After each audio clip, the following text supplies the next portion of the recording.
Hi வணக்கம். நம்ம இன்னைக்கு சிறகடிக்க ஆசை சீரியல் தாங்க பார்க்க போறோம். அதே மாதிரி அவங்க சொல்லிட்டு போயிட்டாங்களே அந்த சாமியாரு, அதுலேருந்து என்ன பண்றாங்கன்னா, விஜயா ரொம்ப அழுகுறாங்க. இவரு உயிருக்கு ஆபத்தாயிட போது, அண்ணாமலை உயிருக்கு ஆபத்தாயிடும், என் தாலி போயிடும்ன்ற மாரி அழுகுறாங்க. அப்போ மீனாவும் எவ்வளோ சொல்லி பார்க்குறாங்க. மீனாவும் ஒரு பக்கம் அழுதுகிட்டு தான் இருக்காங்க. நம்மளால மாமாவுக்கு ஏதாவது ஆபத்து வந்துருமான்னு அவங்களும் அழுகுறாங்க.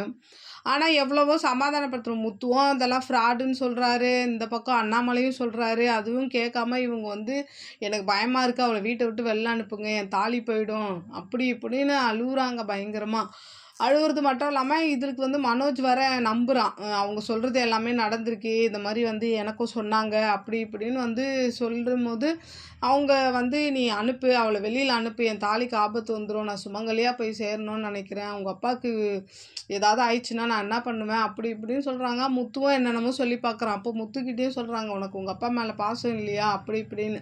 அப்ப அண்ணாமலையும் சொல்றாரு, "இந்த மாரி தான் இவங்க பேச்ச கேட்டு நீ முத்துவ கூட்டு போய் அங்க விட்டு வளர்க்க வச்ச. அதனால எவ்ளோ இதாச்சு. மறுபடியும் அந்த தப்ப பண்ணாத. யார் உயிருக்கும் யாரும் இது சொல்ல முடியாதுன்னு" எவ்வளவோ சொல்லி பார்க்குறாரு. அப்ப கூட அவங்க என்ன பண்றாங்க, அழுதுகிட்டே போயிடுறாங்க. அங்கேருந்து போயிட்டு என்ன பண்றாங்க, ரூம்குள்ள போயிட்டு அந்த சிந்தாமணிக்கு ஃபோன போட்டு அங்க வர சொல்றாங்க. அந்த மாரி அழுகுறாங்க. யாரும் நம்ப மாட்டேங்கிறாங்க.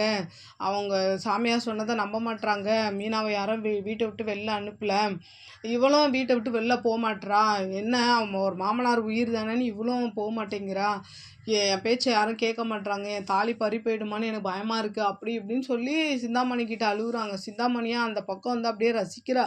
ரசிச்சுட்டு எப்படியும் இவங்களுக்கு இவங்கள குழப்பி விட்டாச்சு. இன்னமும் இவங்கள அந்த கஷ்டப்படுத்தணுன்றதுக்காக நாளைக்கு ஒரு கோயிலுக்கு வாங்க. ஏன்னா அவங்க சொல்றது எல்லாமே நடக்கும். அப்படின்ற மாரி சிந்தாமணியும் சொன்னோனே, இன்னும் விஜயாக்கு பயம் அழுதுகிட்டே தான் உட்காந்துருக்காங்க அந்த ரூம்ல. நாளைக்கு ஒரு கோவிலுக்கு வாங்க. உங்களுக்கு அப்ப தெரியும் அந்த அம்மாவோட பவர பத்தி. அப்படி இப்படின்னு சொல்லி நாளைக்கு அந்த அம்மாவ கோவிலுக்கும் கூப்பிடுறாங்க. இந்த பக்கம் பார்த்தீங்கன்னா, இவங்களும் கன்ஃப்யூஸாவே இருக்காங்க. மீனாவும். அப்போ முத்து எவ்வளோ சமாதானப்படுத்துறாரு. "அதெல்லாம் ஒண்ணும் இல்ல. நீ இதெல்லாம் நம்பாத. ஜாதகத்தெல்லாம் நம்பாத. அது ஏதோ காசுக்காக வந்திருக்கும்." அப்படின்னு சொன்னாலும் இவங்களுக்கு மீனாக்கு "இல்லங்க. என்னால மாமா உயிருக்கு ஆபத்துன்னா என்னால எப்படிங்க இருக்க முடியும்?" அப்படின்னு சொல்லும்போது முத்துவும் எவ்வளோ சொல்லி பார்த்து சமாதானமும் படுத்துறாரு. அப்படியே இந்த பக்கம் பார்த்தீங்கன்னா, மனோஜ் இவங்க அம்மா கிட்ட பேசுறான். இந்த மாதிரி விஜயா கிட்ட. ஏம்மா அவங்க இந்த மாரி என்னோட இதுவுக்கு வந்திருந்தாங்க. கடைக்கு இந்த மாரிலாம் என்னை பத்தி சொல்லி, நான் மறுபடியும் அந்த ரோகிணிய தான் கல்யாணம் பண்ணிப்பேன்னு வேற சொல்றாங்க. அப்படின்னோனே இவங்களுக்கு ஒரு மாரி ஆயிடுது.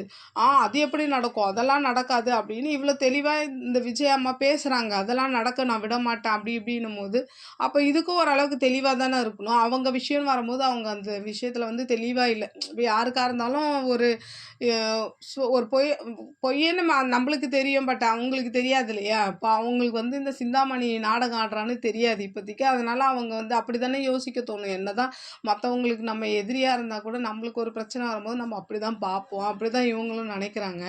அப்படியே பார்த்தீங்கன்னா, இந்த பக்கம் ரோகிணி என்ன பண்றா, மனோஜுக்கு ஃபோன போட்டு நான் டைவர்ஸ் தரணும்னா நான் சொல்ற இடத்துக்கு நீ வரணும். அதுவும் உங்க அம்மா கிட்ட சொல்லாம நீ வரணும்.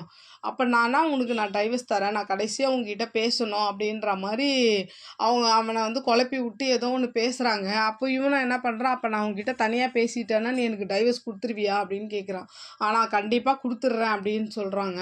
உடனே இவன் என்ன பண்றான், சரி அப்படியா இருந்தா நீ அவங்க ஒரு இடம் சொல்லுவாங்க. நான் சொல்ற இடத்துக்கு வந்துடுறேன்.